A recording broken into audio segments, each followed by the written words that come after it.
So the Torah gives us a commandment of Sfiras Ha'omer, meaning that from Pesach to Shavuos, the Torah commands us that we have to count Sfiras Ha'omer every single day for 50 days, from Pesach to Shavuos.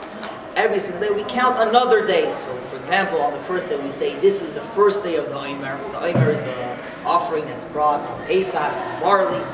And the second day we say this, the second day of the Omer, and so on and so forth till we get to Shavuos, which was the day of Kabbalas HaTorah, the day we accept the Torah some 3,350 years ago. So the Torah does not give us the reason behind, the underlying message behind this mitzvah. But the Chinuch does. The Chinuch was a sefer that was written by one of the Rishonim. It was a sefer written to explain the reason behind the mitzvahs, because most mitzvahs, the Torah does not give a reason behind them. And he explains as follows.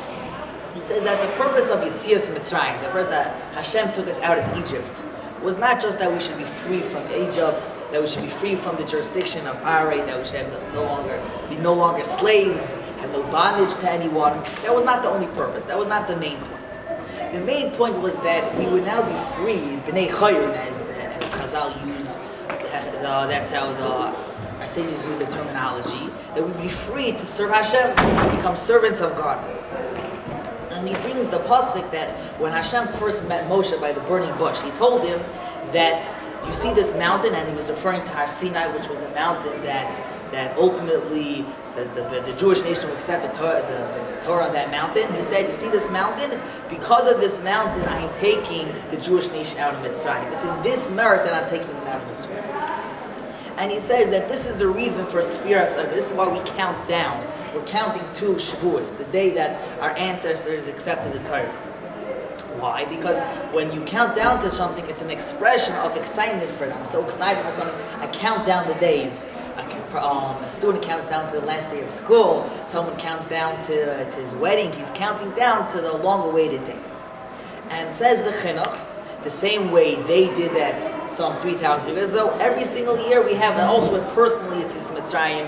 We have our own personal acceptance of the Torah every single year on Shavuos. So we also count down to those days. We count down to one Masai, the terminology of the Chinuch is Masai Yavai, like Higiyah Zman, when will the long-awaited day of Kabbalas HaTorah, of acceptance of Torah, take place? But the question is quite obvious and quite famous, been asked many times, that if we're counting down to such a day, why do we count up? That when we do the mitzvah, we count 1, 2, 3, 4, 5, and so forth. Why do we count up? We should be counting down. 23 days left to the chas, to the wedding, 22 days, 21 days. Why are we counting up? We should count down. Very famous question. So I saw an answer given by Reb Shimshon Pikus, and the answer as follows, based on a mashal, a parable. He said we have two men here. They both basically win the lottery. One wins the lottery, and he's waiting for his money. And they'll tell him, we'll send it to him in the mail. And every day he waits, he stands by his mailbox. When will this check come in? And he's waiting and waiting. And it doesn't come. He keeps on waiting and waiting. Every single day, it feels like a million years. Because he keeps on waiting for it. It feels like forever. But we have another man who's offered a very high salary. He says, if you do this, you schlep box, we'll give you $1 billion. High end salary. Even though he's schwitzing, he has sweat and tears, but if you look at his face, there's a smile plastered across his face. He's so happy, so excited every single day when he gets up to do his work. He's so happy. What's the difference between these two people? The difference is that someone who just boom, all of a sudden he got instant wealth.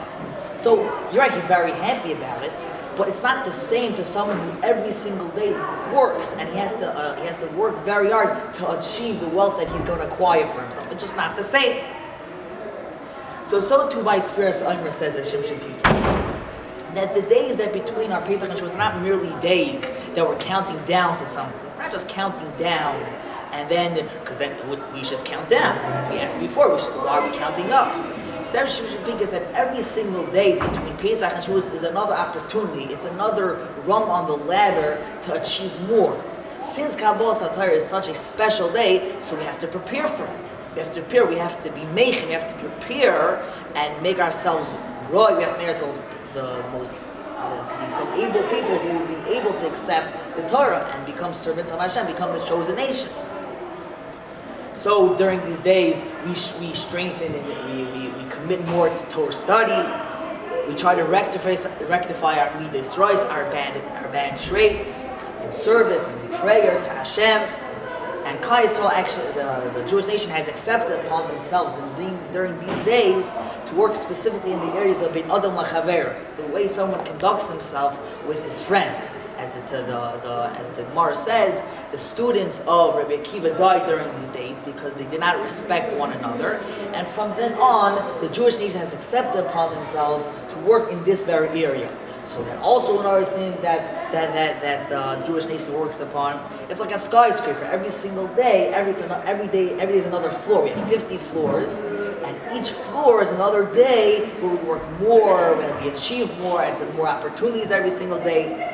So that's why we're counting up. We're not counting down, so to speak. We're also counting up. Every day is another level. It's another rung on the ladder. It's like almost like a marathon.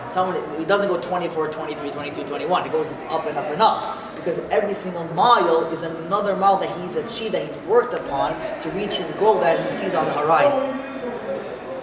So that's why he explains why we count up. Why we count up a very fascinating text. And this concept, I think, doesn't just pertain to spiritual growth that we explained. It encompasses everything in life. It encompasses relationships. It encompasses, for sure, financially. Right? Someone who acquires wealth overnight is not going to ever know. He's doomed to lose it. And in 3 years from now, it's all gone. Someone who slowly works up to it every single day, he works in it, that's something which is concrete. It's not fragile, it's not going to stay.